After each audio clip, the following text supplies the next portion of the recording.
nosotros estamos hablando de relaciones y ya nos respondieron, ¿cierto? Lo que eran las relaciones intra e interespecíficas. Entonces, en las relaciones intra e interespecíficas vamos a tener en cuenta que son parte de algo que vamos a llamar la biocenosis. ¿Listo? Anteriormente nosotros le llamábamos a la biocenosis factores bióticos. ¿Listo? Entonces, cuando nosotros veíamos el ecosistema, decíamos como, ah, sí, el gato, el ratón acá, ¿cierto? El cangrejo, la pulga, los gorilas, bueno, esto es como otro crustáceo, ¿cierto? Las abejas. No, eso se cambió. Ahora le decimos biocenosis. Probablemente si les hacen preguntas de ecología, les van a preguntar de biocenosis, que vendrían siendo parecidas a los factores bióticos, ¿listo? Que veíamos anteriormente. Entonces, la biocenosis son las relaciones que se dan entre las diversas especies, ¿listo? O sea, la biocenosis son las relaciones que se dan entre las diversas especies. Entonces, un ecosistema está conformado por dos cosas. Por la biocenosis, recuerden, las biocenosis son las relaciones que se dan entre los seres vivos. Esa es la biocenosis. Y también está conformado por algo que se llama el biotopo. O sea, anoten bien esas palabras para que no se les olvide jamás. Biocenosis, relaciones entre los seres vivos, y biotopo, que van a ser las condiciones o las características físicas que va a tener un lugar. Pero esas características van a permitir la vida, van a permitir que existan seres vivos, ¿listo? Antes al biotopo se le decían factores abióticos, ¿sí? Ahora se les denomina biotopo, ¿listo? Entonces, dentro de la biocenosis, dentro de las relaciones de los seres vivos, vamos a tener de dos tipos. Las relaciones intraespecíficas, ¿cierto? Que son las que se dan dentro de la misma especie. Entonces, como el gato se relaciona con otros gatos, como el ratón se relaciona con otros ratones de su misma especie. Y lo más curioso es las relaciones intraespecíficas del humano. ¿Alguien me puede dar varios ejemplos de relaciones intraespecíficas del humano, dentro del humano? O sea, humanos con otros humanos. ¿Qué ejemplos podríamos tener en cuenta de estas relaciones intraespecíficas? Podrían ser con algunas personas que tengan como una enfermedad eh, genética o algo así. Como mi amor específica. No, pues no sé, como una persona normal, 100% sana y una persona con síndrome de Down, por ejemplo, no sé. Listo, pero entonces ahí tendrías que ver, digamos que estén en el mismo apartamento, en la misma casa, etcétera, ¿sí? Ahí habría una relación. Pero, digamos, vamos a tener que con los humanos van a ser complejas. Entonces dice, profe, yo en la primera llegué tarde, dice Sergio, bueno, no importa. Un mono y un humano sería intra o inter. Un mono y un humano sería interespecífica, ¿listo? Porque son dos especies diferentes, ¿listo? Esa es interespecífica. Por ahora estamos hablando de las intraespecíficas. Quiero que piensen en la relación, o en el ejemplo más bien, de relación intraespecífica más claro que hay en este momento, en este preciso momento. ¿Cuál sería el ejemplo más claro de relación intraespecífica que podríamos dar el humano?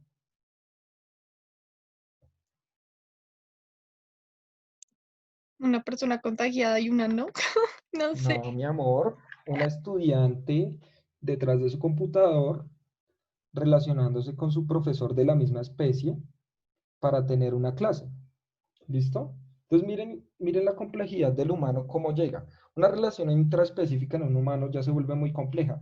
Por ejemplo, le dicen a usted, Valentina, vaya a la carnicería y compre carne, compre una libra de carne molida. Entonces usted no va a ir a cazar, ¿cierto? Un animal y va a moler su carne. No, usted va a una tienda y se relaciona con otro humano y se está mediando por el dinero. Pero eso sigue siendo una relación intraespecífica porque usted está hablando con un humano. Si usted se sube a un bus, usted va a tener una relación intraespecífica con el conductor del bus y con las personas que están en el bus. Así no les hable. Pero usted está conviviendo con humanos que son de su misma especie, ¿cierto? Entonces es una relación intraespecífica. Si nosotros miramos la cuestión de la virtualidad, por ejemplo, todos nosotros, yo creo que todos nosotros jugamos juegos virtuales, ¿sí? Yo juego mucho en mi PlayStation, por ejemplo, con mis amigos. Y entonces ahí uno conecta el micrófono y uno empieza a hablar, así como yo estoy hablando con ustedes en este momento. Y uno, hola, ¿cómo están? Y uno empieza a interactuar. Si ven la complejidad de la relación intraespecífica en humanos, o sea, como llega al ámbito digital, al ámbito virtual, pero uno puede estar conectándose. Han llegado hasta tal punto las relaciones intraespecíficas que si yo quiero, en este momento me puedo conectar con mi celular y hablo con una persona en Rusia, en Estados Unidos, en África, en Oceanía, ¿cierto? Porque llega a tal complejidad. No es lo mismo con los animales, ¿no? Digamos, las relaciones intraespecíficas, que ahorita vamos a ver relaciones intraespecíficas en las abejitas, que creo que es la siguiente pregunta. Vamos a ver que estas relaciones intraespecíficas van a permitir varias cosas. O sea, las relaciones dentro de la misma especie. Van a permitir reproducción, van a permitir cuidado, ¿cierto? Y van a permitir, bueno, en algunas competencia, en algunas. ¿Listo? Estas son muy fáciles de entender, las relaciones intraespecíficas. Recuerden, intra dentro de la misma especie. Ahora, vamos a ver relaciones interespecíficas, que son las más complejas. Las relaciones interespecíficas van a ser relaciones entre las diferentes especies. ¿Listo? Vamos a tener las de simbiosis, que fueron las que nos pusieron en la pregunta como tal. Y vamos a tener de simbiosis como el mutualismo, donde ya vimos, eh, donde las dos se ven beneficiadas, ¿cierto? Vamos a tener comensalismo, donde una se ve beneficiada y a la otra le da igual. Y vamos a tener una de parasitismo, ¿listo? Donde una se ve beneficiada y la otra se ve muy perjudicada. Casi siempre se ve muy perjudicada. Entonces nosotros vamos a tener, por ejemplo, que dentro del mutualismo va a haber dos tipos también. Uno facultativo, ¿cierto? Donde se pueden beneficiar si las dos especies aparecen, pero si una llega a faltar, pues también puede vivir de otra forma. Y hay otro obligatorio donde sí o sí necesitan sobrevivir las dos especies. Si una se llega a extinguir, la otra probablemente se extingue. ¿Listo? Vamos a tener comensalismo, donde puede pasar por foresis, que es cuando se transporta una especie eh, o alguna parte de la especie por parte de otra. Esto se ve mucho, o sea, la foresis se ve muchísimo en las abejas, por ejemplo, ¿sí? Porque las abejas transportan el polen de una especie hacia la otra, ¿sí? Entonces, o en las aves, cuando transportan semillas también. O sea, la foresis es transporte. ¿Listo? Está el inquilinismo, que es cuando... Ah, bueno, claro está que en la abeja, ella se ve beneficiada en cuanto al néctar. Sin embargo, pues que ella transporte o no el polen no le afecta mucho.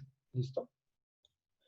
El inquilinismo, entonces cuando un organismo vive dentro del otro, casi siempre se dan en los árboles. Por ejemplo, ustedes han visto los pájaros carpinteros, ¿cierto? Los pájaros carpinteros lo que hacen es abrir un huequito en un árbol, pero ya hay un hueco más grande adentro donde él puede vivir. Acá nos ponen el loro orejilla amarillo que vive en la palma de cera, que está en vía de extinción por la tala de la palma de cera, ¿cierto? Y bueno, tenemos la metabiosis, ¿cierto? Entonces es cuando un organismo usa algo de otro que ya murió, ¿cierto? Entonces, por ejemplo, tenemos el caso más claro es el cangrejo ermitaño. Ustedes han visto que cuando un caracol muere, deja su conchita y el cangrejo ermitaño mete su cuerpo y usa esa conchita. Ese es un claro ejemplo. ¿Listo? Vamos a tener relaciones de competencia donde casi siempre se luchan es la comida, ¿cierto? O, o las formas de obtención de glucosa, ¿sí? Por ejemplo, podemos tener como ejemplo los leones y los leopardos, ¿cierto? Luchando por una gacela, que es una especie, que es un tipo de depredación, sí, pero que las dos especies están compitiendo por obtener el mejor recurso, que en este caso sería la carne de la gacela. Ahora, si yo hablo solo del leopardo o solo del león en relación a la gacela, es una relación de depredación. ¿Listo? Acá hace falta una muy importante, eh, y es una relación que se llama la antibiosis. ¿Le suena parecida esa palabra? ¿O a qué le suena más bien? La antibiosis. ¿A qué le suena? Yo sé que es una palabra conocida.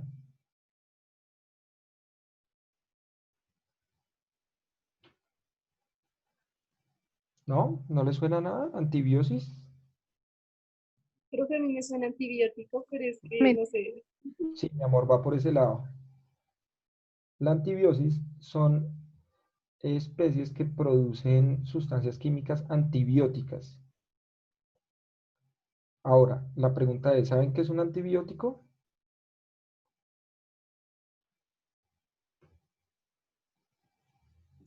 ¿No es lo que ayuda como a sanar infecciones o algo así?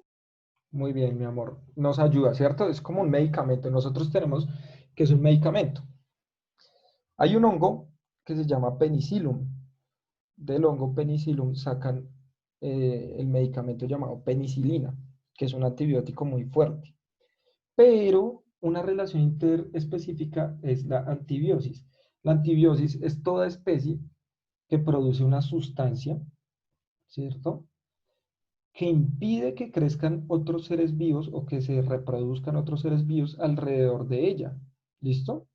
Entonces, por ejemplo, el hongo penicillium crea una sustancia, genera una sustancia que evita que crezcan otras especies alrededor. Entonces, cuando nosotros nos meten o nos inyectan, ¿cierto?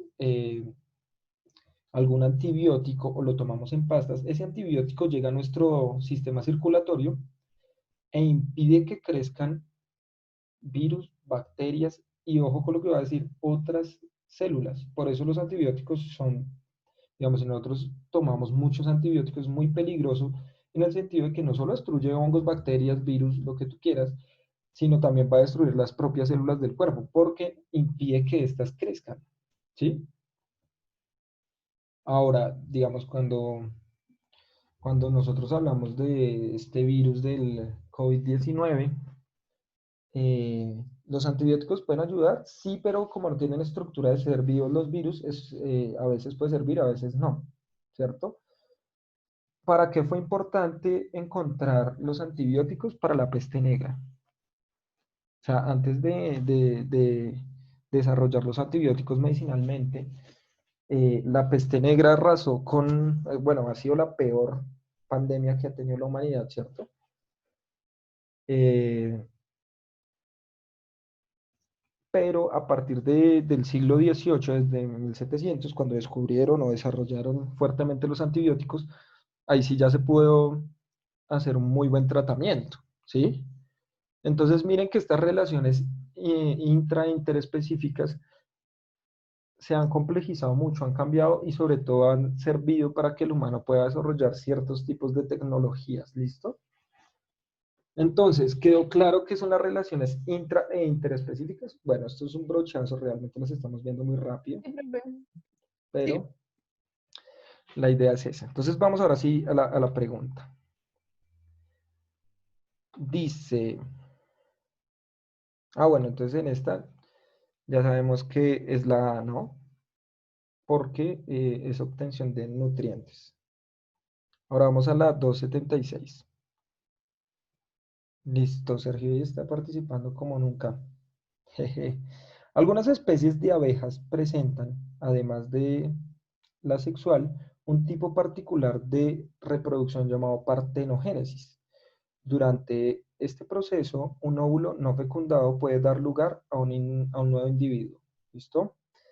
Tanto el sexo como el número de cromosomas presentes en el nuevo individuo varía de acuerdo con el tipo de reproducción a partir de la cual se generó. En la siguiente imagen se presentan ambos tipos de reproducción y el resultado de cada una de ellas. Entonces vamos a ver la imagen. Profe, creo que no estamos viendo la página, bueno, eso. Ah, ¿no se las dejó ver? Ah, perdón, es que ¿No? sí, compartí solo la anterior imagen. ¿Ahí ya la ven?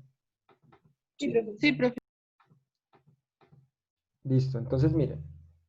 Acá nosotros tenemos la imagen, ¿cierto? Que nos proponen. Entonces dice, en la siguiente imagen se representan ambos tipos de reproducción y el resultado de cada una de ellas. Tenemos células somáticas, ¿cierto? Con 32 cromosomas.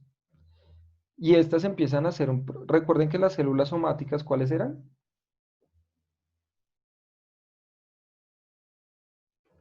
Lo vimos la clase pasada. Las sexuales, profe, las que producen los óvulos y espermatozoides. No. O sea, tú lo relacionaste porque acá dice meiosis, ¿listo? Pero entonces, mira, vamos a ver una cosa acá. A ver, voy a escribir acá anotación. Y estas dos van a ser células somáticas, ¿listo? Las células somáticas son las de todo el cuerpo. Nosotros también los humanos, para producir espermatozoides o para producir óvulos, estos surgen de células somáticas también, que son células madre, ¿listo? Pero las células somáticas son las que están en todo el cuerpo.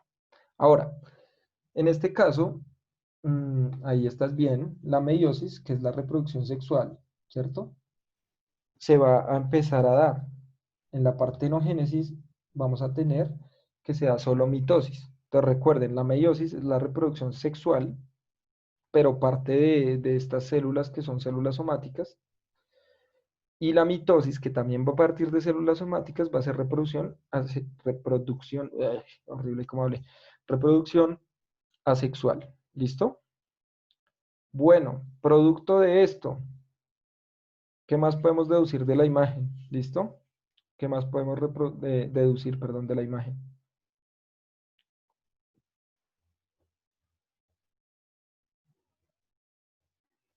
Profe, El de otro los tipo números, de reproducción, ¿Listo? Acá iba a hablar alguien más. ¿Quién? yo, Dime. ¿qué son esos números? ¿Qué significa? Ah, listo. Este es el número de cromosomas, ¿no? Entonces, mira lo que nos están diciendo acá. Entonces, en la imagen se representan ambos tipos de reproducción y el resultado de cada una de ellas.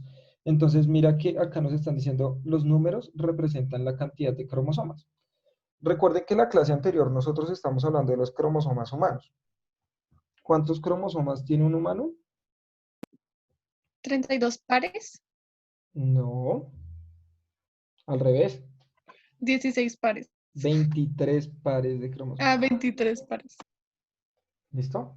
Nosotros tenemos 23 pares de cromosomas.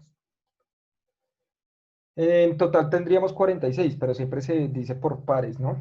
En este caso, nos están poniendo el número total de cromosomas, ¿listo? Pero miren, acá, en este caso, vamos a tener que las abejitas, ¿cierto? Van a partir. Tenemos una hembra. La hembra tiene 32 cromosomas. Tenemos un macho. El macho tiene 16 cromosomas. Miren que el macho tiene la mitad de material genético. ¿Listo? Nos vamos a centrar solo en la hembra, ¿listo? En este momento. Porque la hembra al final va a dar origen a un macho. ¿Listo? Entonces miren, bueno, una serie de machos. Entonces la hembra, y acá quiero que presten atención porque la hembra que se reproduce en las abejas es la reina. ¿Listo? La hembra que se reproduce, o sea, la que permite tener reproducción sexual, va a ser la hembra, ¿listo? Entonces, la reina, perdón. La reina va a tener una reproducción sexual en la que va a producir la misma reina gametos masculinos y gametos femeninos, ella misma, ¿listo? Sin embargo, va a tener un proceso que se llama partenogénesis. ¿Qué quiere decir eso? Entonces, la misma reina va a producir unos gametos masculinos, pero va a poner los huevitos y ya. ¿Listo? Ella pone sus huevitos sin tener una reproducción sexual como tal, no tiene ningún contacto con ningún macho, y de estos huevos que pone, o sea, ya solo pone los huevitos y ya, pone esos huevitos, y de esos huevos van a salir machos, pero los machos van a salir con la mitad del material genético, ¿listo? Es decir, si la hembra tenía 32, ella pone sus huevitos, de esos huevos salen machos, y estos van a tener la mitad del material genético, 16, ¿sí? Porque pasan por la meiosis. Y también va a producir células sexuales femeninas, como los óvulos, ¿listo? Y de esta van a tener la mitad del material genético. Pero, la reina llega un momento donde va a salir a volar. Y ahí van a salir todos estos machos que se crearon acá, van a salir a perseguir a la hembra, ¿cierto? Ellos se siguen reproduciendo es por mitosis, acá como dice claramente, ¿cierto? El macho produce células sexuales, pero de mitosis, o sea, todos los machos que se reproduzcan van a tener la mitad del material genético. Entonces, cuando el macho se encuentre con la reina, él se reproduce con ella, ¿cierto? Y al fin de cuentas van a tener ciertos huevecillos de los cuales solo van a aparecer hembras. De lo que estoy diciendo, que es muy confuso, ¿cierto? Vamos a concluir lo siguiente. El macho en las abejas solo sirve para reproducirse, ¿listo? Se llama zángano. Nosotros le decimos zángano al macho. La única función que él tiene es la de reproducción, ¿listo? El resto de abejitas van a ser hembras, ¿listo? Y el macho no tiene variabilidad genética. El macho no tiene variabilidad genética como si lo tienen las hembras. Recuerden que cuando veíamos la mitosis y la meiosis, la que tiene mayor ventaja evolutiva es la meiosis. O sea, las hembras son las que tienen mayor ventaja adaptativa. Los machos para las abejas solo sirven para reproducirse y tienen siempre la mitad del material genético. Ahora, la única que puede reproducirse entre las hembras es la reina. ¿Listo? ¿Dudas ahí hasta el momento? Profe, ¿por qué es solo la reina? ¿Es porque genéticamente ella es la reina? Porque es la única que tiene un órgano sexual como tal, mi amor. Las otras nacen sin eso. ¿Sí? Entonces, digamos que Pues la reproducción biológica. más común es la del macho, o sea, sí, la Ah, del sí, macho. claro, claro, claro, claro. Un macho nace muy rápido, ¿no? O sea, se forma muy rápido a diferencia de las hembras. Porque las Y hembras tiene pues que tienen un proceso formarse más más, ¿no? largo. Dime. Tiene que formarse mucho más porque, imagínense, si se reproducen hembras, o sea, la reina de la colmena, pues necesita machos, ¿no? Claro, claro. Aunque los machos son muy fáciles porque ya pone sus huevecillos de machos y ellos crecen. Pero pues digamos que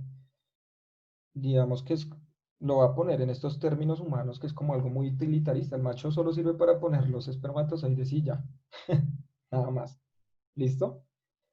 Cambio, las hembras son las más importantes, porque es que las hembras, ustedes como saben, son de muchos tipos, ¿no? Son guerreras, son obreras, son reinas. En cambio, el macho pasa a un plano solo reproductivo. Y en muchas especies de insectos es así. Por ejemplo, hay un escarabajo que incluso cuando se vuelve ya escarabajo, cuando pasa el proceso de larva y pasa a ser escarabajo, él nace sin boca, porque no necesita alimentarse, lo único que necesita es buscar una hembra, reproducirse y muere de hambre, prácticamente porque no tiene eh, aparato digestivo. Es como las mantis religiosas. Ustedes saben que las mantis macho, cuando se reproducen la hembra, se le come la cabeza al macho, ¿no? ¿O no sabían?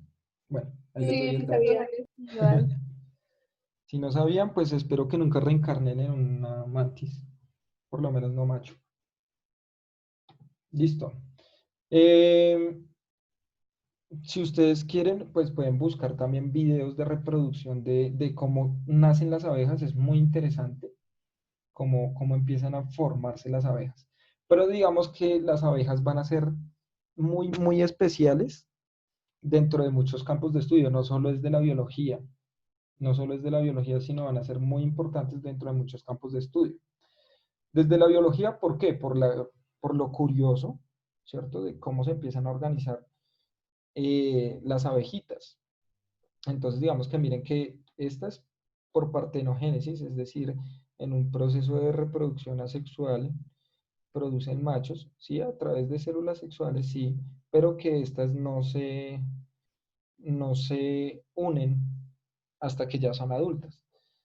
Y de esta división sexual, ¿cierto? Aparecen, pues ahí sí, las hembras. Es decir, las únicas que tienen reproducción sexual como tal van a ser las hembras. Los machos van a ser eh, básicamente los mismos, van a crear a otros machos, ¿cierto? Con el mismo número de material genético. ¿Listo? También van a ser muy importantes, ¿por qué? Porque, bueno, en general, todo este tipo de insectos, como las abejas, las hormigas, las avispas, van a tener jerarquías, ¿no? Por eso uno dice obreras, guerreras, reinas. ¿Listo? Ah, algo importante, ¿no? Las hormigas son insectos. ¿Ustedes saben cuáles son las características de los insectos?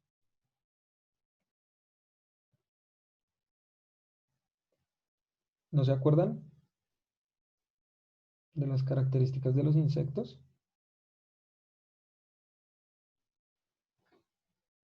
No, profe. Listo.